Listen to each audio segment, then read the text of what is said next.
On a warm summer evening in Adelaide, Australia, December 1st, 1948, beachgoers made a discovery that would haunt investigators for over 70 years. A man lay dead on Somerton beach, propped against a concrete seawall.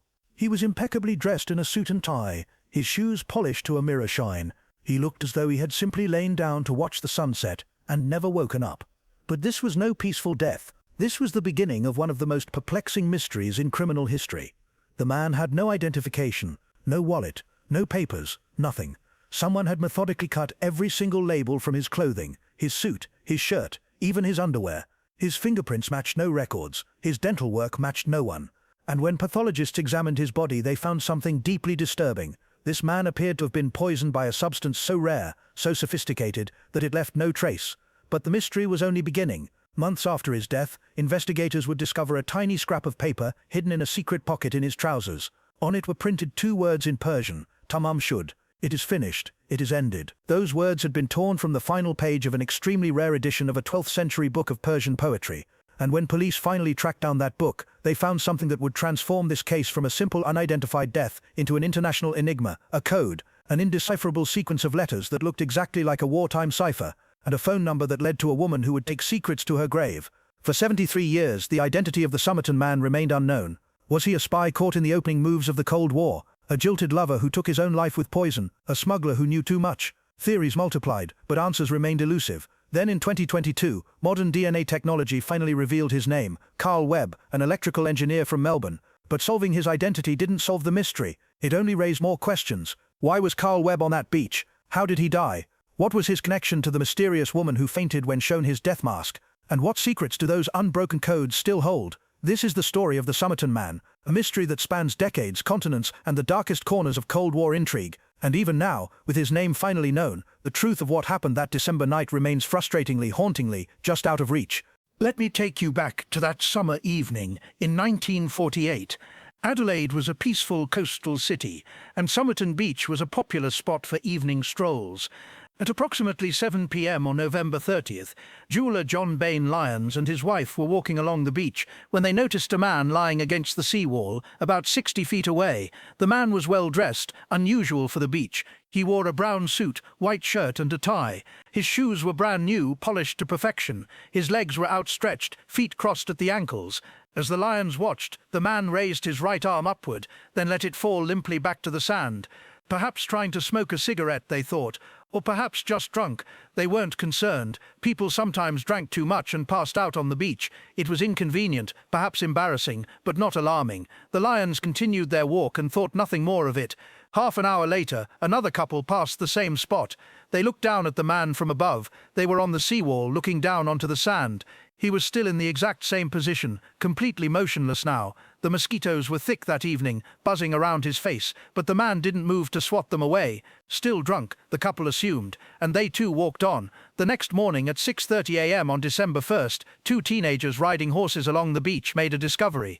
The well-dressed man was still there, but he was no longer moving. He was dead. Police arrived within the hour. What they found was deeply strange. The man appeared to be in his early to mid-40s, approximately 5 feet 11 inches tall, with ginger-brown hair graying at the temples. His grey-blue eyes were open, staring at nothing. His face was peaceful, showing no signs of struggle or pain. In fact, he looked almost as if he had simply fallen asleep. But when officers searched his body, they found something immediately suspicious. He had nothing. No wallet, no identification papers, no money, no keys. In 1948 Australia, carrying no identification was almost unheard of. Everyone had something: a driver's license, a ration card left over from the war, a union card, something. More suspicious still, when they examined his clothing more closely, they discovered that every single identifying label had been carefully removed. His suit jacket, no maker's label. His shirt, no brand tag. His underwear, no size label. Even his socks had been delabeled. This wasn't accidental. Someone had methodically cut out every piece of information that might identify where these clothes came from. In the man's pockets, police found only a few items: an unused second-class railway ticket from Adelaide to Henley Beach, a bus ticket, an American-made aluminum comb, a half-empty packet of juicy fruit chewing gum, and an Army Club cigarette packet containing 7 different brands of cigarettes, Kensitas. This last detail struck investigators as odd. Why would someone carry cigarettes from 7 different brands in a packet marked with a completely different brand? The body was transported to the Royal Adelaide Hospital, where it was formally pronounced dead at 7:45 a.m. The time of death was estimated at approximately 2 a.m., meaning the man had lain dead on that beach for over 4 hours before anyone realized he wasn't merely sleeping. Dr. John Burton Cleland, the pathologist who performed the autopsy, was immediately struck by several unusual features. The dead man was in exceptional physical condition. His muscle development was remarkable, particularly his calf muscles, which were unusually well developed, consistent with someone who regularly wore high-heeled boots or shoes, or possibly someone who had training in ballet or dance. His hands showed no calluses or evidence of manual labor. His nails were clean and well maintained. This was clearly a man who worked in some kind of professional or clerical capacity, not someone who did physical work. But here's where things became truly disturbing. Dr. Cleland could find no clear cause of death. There were no signs of violence, no wounds, no bruising, no indication of strangulation or suffocation. The man's heart and brain appeared normal, yet he was unquestionably dead, and something had killed him. In the man's stomach, Dr. Cleland found partially digested pasty and meat. The fact that digestion was incomplete suggested death had come relatively quickly after eating. But more ominous were the internal signs Cleland observed. The man's blood was unusually dark and thick, his spleen was enlarged, his liver showed congestion, and his stomach lining showed unusual changes. All of these signs pointed to one conclusion: poison. But what poison? That question would haunt the investigation for decades to come. Dr. Cleland called in toxicology experts. If this man had been poisoned, they needed to know what substance had been used. The body's organs were sent to Robert J. Cowan, the Deputy Government Analyst for South Australia, one of the most skilled toxicologists in the country. Cowan began a comprehensive battery of tests. He tested the stomach contents, the liver, the blood, the urine. He screened for every common poison known to 1940s forensic science, cyanides, which cause rapid death, and a characteristic bitter almond smell.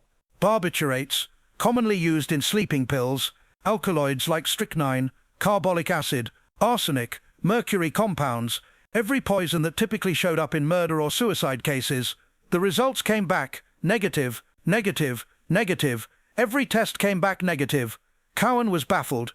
He told investigators, "If death were caused by any common poison, my examination would have revealed its nature. If he did die from poison, I think it would be a very rare poison." When asked to clarify, Cowan explained that by rare, he didn't mean a substance that was chemically uncommon, but rather something rarely used as a poison, something so unusual that standard toxicology wouldn't detect it. He also acknowledged the possibility that whatever poison had been used might decompose in the body after death, leaving no trace. This raised a chilling possibility. If this man had been murdered using a poison so sophisticated that it was undetectable, then the killer had access to knowledge far beyond that of an ordinary criminal. This suggested professional training, possibly military training, possibly intelligence service training. It was December 1948. World War II had ended just 3 years earlier. The Cold War between the Soviet Union and the West was beginning to escalate. Australia, with its strategic location and growing military importance, was becoming a focus of intelligence activity. The possibility that this unidentified man might have some connection to espionage couldn't be dismissed. Police launched a public appeal. Photographs of the dead man were published in newspapers across Australia and internationally. They created a plaster bust of his face, a death mask, to aid in identification. They distributed descriptions of his unusual physical features, the exceptionally developed calf muscles, the particular shape of his ears, his specific dental characteristics. Nothing. No one came forward to identify him. Investigators tried fingerprinting. They sent his prints to every database they could access: Australian records, British records, even American military records. No matches. They tried dental records. His teeth showed distinctive work, including some American-style dental techniques. Dentists across Australia were contacted. No one recognized the work. They even brought in a tailor to examine his clothing. The tailor determined that while the labels had been removed, the construction of the garments suggested they were high quality and likely made in America. The suit had been altered at some point to fit the wearer better. The sleeves had been shortened, suggesting the original owner was taller, or that this suit had been purchased second-hand and modified, but none of this led to an identification. Meanwhile, police were investigating the strange cigarette packet. Why 7 different brands? One theory emerged. Perhaps this was a signal or a marker used in espionage tradecraft. Agents sometimes use seemingly ordinary items arranged in specific ways to signal to handlers or to mark meeting locations. 7 different brands of cigarettes in the wrong packet could be exactly that kind of signal, or it could mean nothing. Perhaps the man simply collected partially smoked cigarettes from ashtrays, a habit common among very poor people, though this man's expensive clothing suggested he wasn't poor. 1 month after the body was discovered, on January 14, 1949, a station worker at the Adelaide railway station discovered a brown suitcase that had been checked into the cloakroom on November 30th, the day before the man's body was found. The luggage tag had been removed, but investigators suspected this might belong to the dead man. Inside the suitcase, investigators found items that were simultaneously ordinary and deeply strange. There was a red checked dressing gown, a pair of red felt slippers, 4 pairs of underpants, pajamas, shaving equipment, a light brown pair of trousers with sand in the cuffs, suggesting the owner had been walking on a beach. But there were also tools, an electrician's screwdriver, a table knife that had been deliberately cut down and sharpened into a short, sharp instrument, and a pair of scissors with their points deliberately broken off. Why would someone carry these modified tools? The knife and scissors suggested someone who was either very cautious about self-defense or very practiced in covert activities. Intelligence operatives often carried innocuous items that could double as weapons or tools for covert operations. Most importantly, the suitcase contained more clothing, and like the clothes on the body, every single identifying label had been meticulously removed. But the person who did the removing had missed something.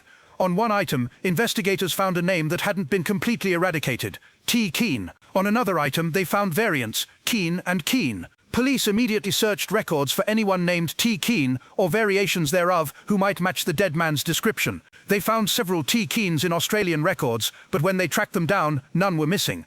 All were alive and accounted for. None matched the dead man's physical description or dental records. This raised another troubling possibility. Perhaps T. Keane wasn't the dead man's name at all. Perhaps these were clothes stolen from someone else. Or perhaps they were part of a false identity, and the name T. Keane was as much a fabrication as everything else about this man's carefully constructed anonymity. There was one more crucial detail. In the suitcase, investigators found a spool of orange thread. This was significant because the dead man's clothing showed repairs. Specifically, his jacket had been mended with distinctive orange thread. The thread in the suitcase perfectly matched these repairs. This proved beyond doubt that the suitcase belonged to the dead man. He had checked it into the Adelaide railway station at some point on November 30th, then gone to Somerton Beach, where he died hours later. But why check a suitcase and then go to die on a beach? Was he planning to retrieve it later, or was he deliberately leaving it behind for someone else to find?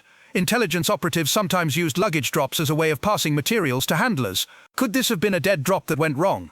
The investigation continued for months with no progress. The body remained unidentified. The cause of death remained officially undetermined, though most investigators privately believed it was poison. By mid-1949, the case was growing cold. The body had been embalmed shortly after discovery to preserve it in case someone eventually came forward to identify it. But as weeks turned into months, hope faded. Then, in May 1949, something extraordinary happened. Dr. Cleland decided to conduct one final examination of the body before it was buried. He wanted to ensure that every possible clue had been discovered, and during this final check, he found something that investigators had somehow missed during the initial examinations. Hidden in a small fob pocket, a tiny pocket within the larger pocket of the man's trousers, the kind used for carrying a pocket watch, Dr. Cleland discovered a small, tightly rolled piece of paper. When unrolled and examined, the paper measured approximately 2 inches by 1 inch. It was cream-colored and appeared to be high-quality paper, and printed on it in distinctive topography were 2 words: Tamam Shud. The words were meaningless to the investigators. No one on the investigative team recognized them, but they would soon discover that these 2 words would transform this case from a local mystery into an international sensation that would captivate the world for the next 73 years. Detective Sergeant Lionel Lean took charge of deciphering the mysterious phrase. He consulted with academics at the University of Adelaide. Within days, they provided an answer. Tamam Shud was Persian, meaning ended or finished, or it is over. It was an unusual phrase, archaic even, not modern Persian. But where had this piece of paper come from? The academics provided another crucial piece of information. This phrase appeared at the very end of the Rubaiyat of Omar Khayyam, a collection of 12th century Persian poetry translated into English in the 1860s. It was the final words of the entire book, a poetic ending to a collection of verses about the fleeting nature of life, the importance of living in the present moment, and the inevitability of death. The symbolism was profound and deeply unsettling. Why would a dead man carry the final words of a poem about mortality hidden in a secret pocket? Was it a suicide note, a philosophical statement, or something else entirely? More importantly, if this was torn from a book, where was that book? Detective Lean immediately launched a public appeal. Newspapers across Australia published photographs of the tiny scrap of paper and explained its significance. He asked anyone who owned a copy of the Rubaiyat of Omar Khayyam to check if the final page was missing. It was a long shot, but it was the only lead they had. 8 months passed, nothing. Then on July 23, 1949, a man using the pseudonym Ronald Francis walked into the Adelaide detective office with a story that would blow the case wide open. Francis explained that in early December 1948, just days after the Somerton man's body was discovered, he had gone for a drive with his brother-in-law. They used a car that was normally parked near Somerton Beach, often left unlocked. When Francis got into the back seat, he noticed a book lying on the floor, a copy of the Rubaiyat of Omar Khayyam. He assumed it belonged to his brother-in-law, so he picked it up and glanced through it. Then he put it on a shelf at home and forgot about it. It was only months later, when he saw the newspaper appeal about the missing book, that he realized what he had. When Detective Lean examined the book, his hands lightly trembled. The final page had been torn out. The torn edge matched the scrap of paper from the dead man's pocket perfectly. After 8 months, they had found it, but if Francis had hoped this would solve the mystery, he was wrong. The book only deepened it exponentially. On the inside back cover, barely visible, were faint indentations. Someone had written something on a page that was once resting on this cover, pressing hard enough to leave impressions in the paper below. Using specialized lighting techniques, investigators were able to read what had been written. First, there was a phone number, X3239. Second, there was another sequence of numbers or letters that were less clear. And third, there were 5 lines of text, consisting of seemingly random capital letters, MRGOAB, ABD, MTB, IMP, NET, PMLI, IBO, AIAQC, ITT, MT, SOETS, MSTGAB. First line crossed out. The letters appeared to be some kind of code. They were neatly printed, carefully composed. This wasn't random scribbling.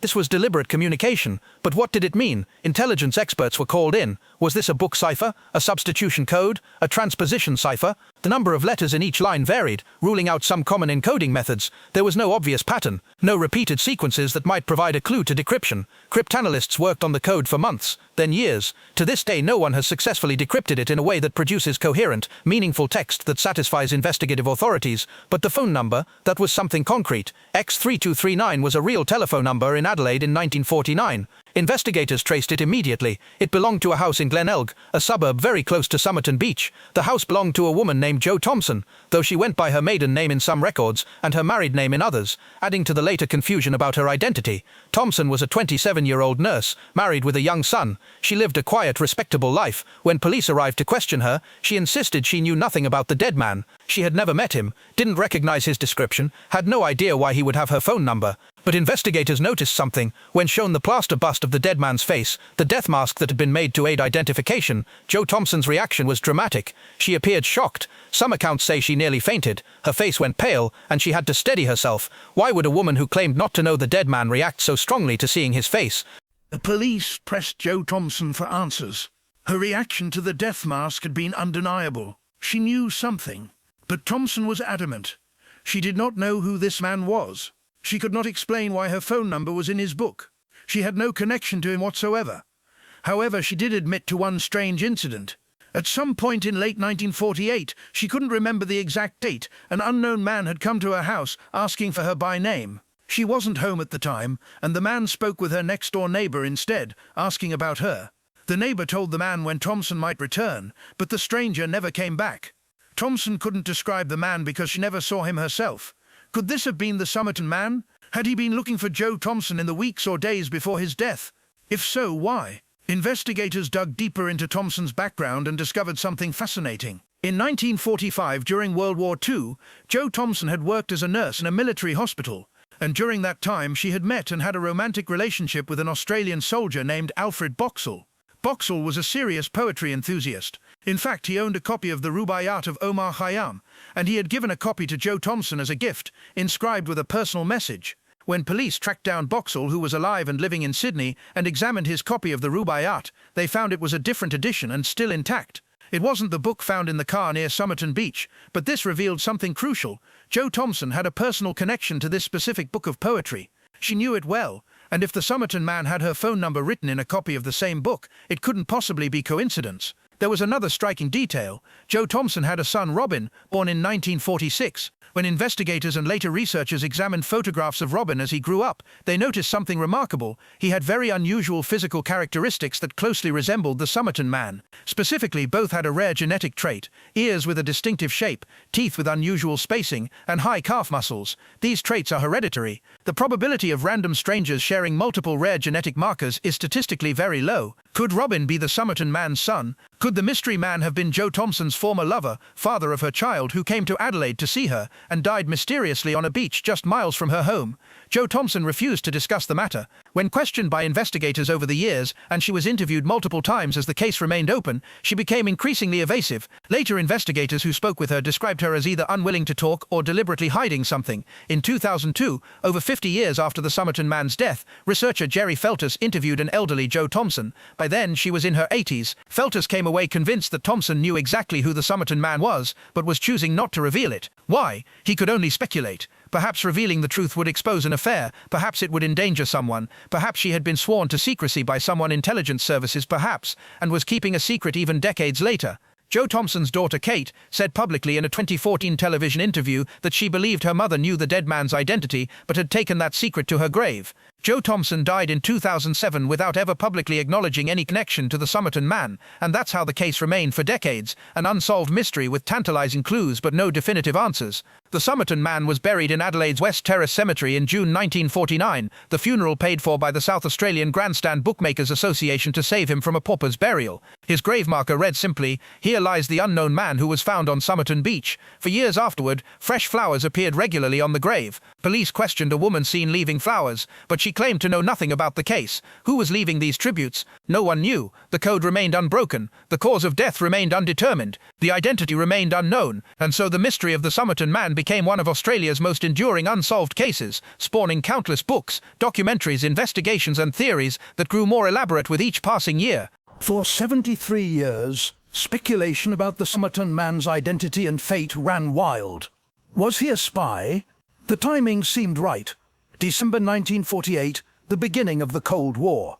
Australia was strategically important, hosting British nuclear tests and American intelligence operations. The code in the book looked exactly like wartime ciphers. The undetectable poison suggested professional assassination.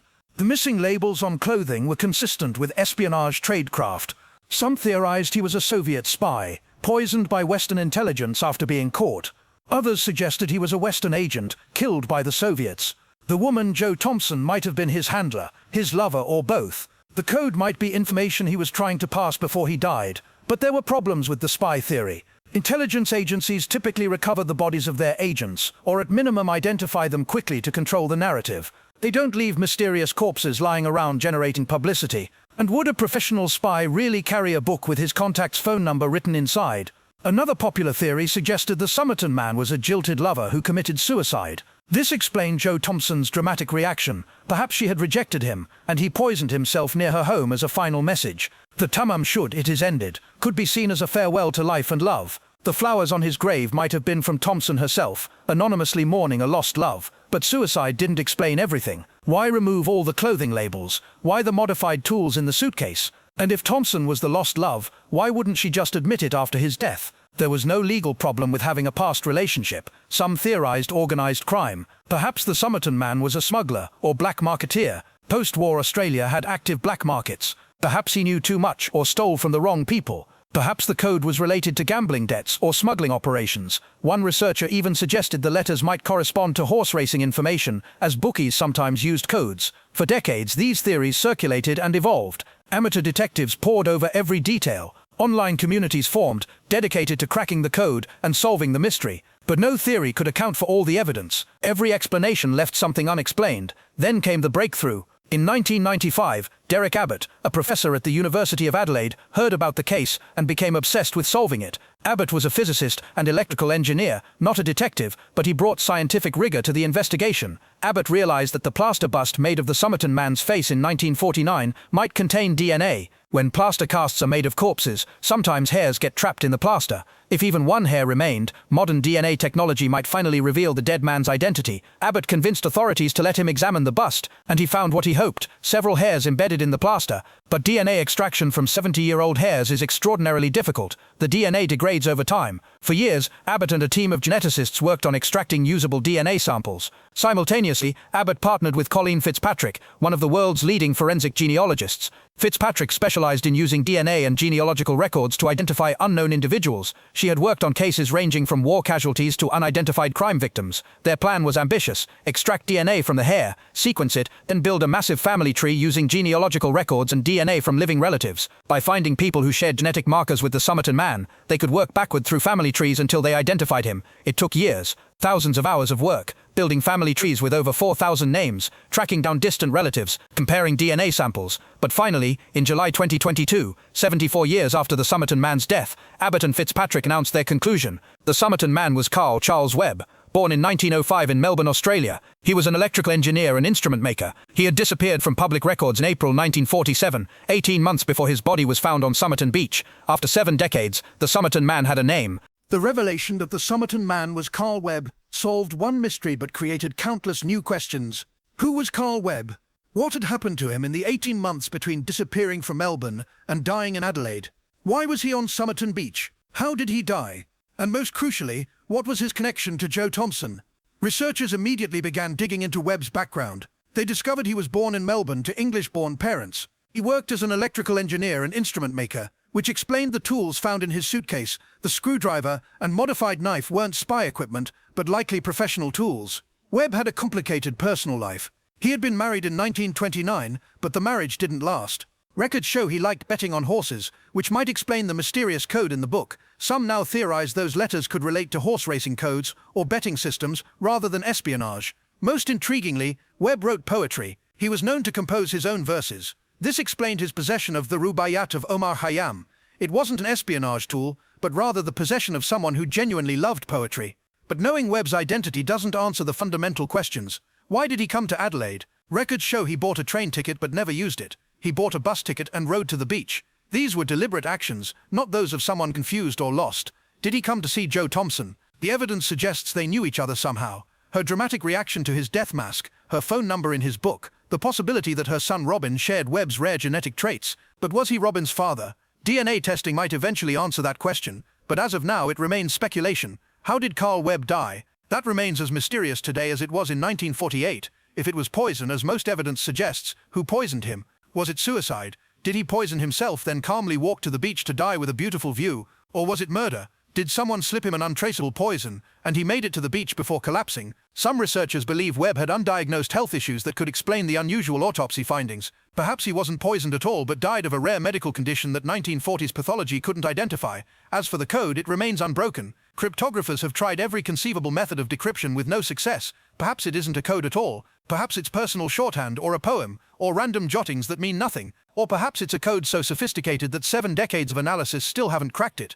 What we're left with is a solution that feels incomplete. Yes, we know who the Somerton man was, but we don't know his story. We don't know why he died. We don't know what those cryptic letters mean. We don't know his relationship with Joe Thompson, or whether he's Robin's father. We don't know why he came to Adelaide, or what he was doing in the 18 months before his death. Derek Abbott, the man who solved the identity, says it best. We've answered one question, but we've opened up many more. He and other researchers continue investigating, hoping archival records or family memories might reveal more about Carl Webb's life and death. Perhaps someday, someone who knew Carl Webb will come forward with information. Perhaps genealogical research will uncover a family member who knows the true story. Perhaps modern forensic techniques will finally identify the suspected poison. Or perhaps, like so many elements of this case, the complete truth will remain forever just out of reach. The Somerton man case reminds us that even in our age of DNA testing and computer databases and surveillance cameras, mysteries still exist. Some questions remain unanswered, some secrets are taken to the grave, and sometimes, solving one mystery only reveals how much we still don't understand. Carl Webb walked onto Somerton Beach on November 30th, 1948, and died there in the early hours of December 1st.